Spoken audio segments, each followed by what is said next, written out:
Дню Победы Великой Отечественной войны я хотел бы рассказать вам о своем дедушке. Мой дедушка Газарян Гарми Григорьевич родился в 1926 году. Был призван на фронт Горийским районным военкоматом Республика Армения. Ему было 17 лет. Участник Великой Отечественной войны. Призван рядовым во Второй Белорусский фронт.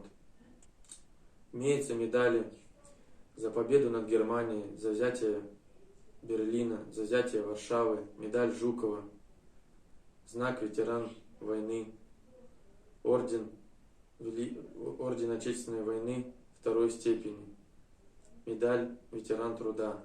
Также награжден юбилейными медалями Великой Отечественной войны. 65 лет освобождения Республики Белоруссия, 60 лет освобождения Украины. Демобилизован в 1947 году. Спасибо деду за победу.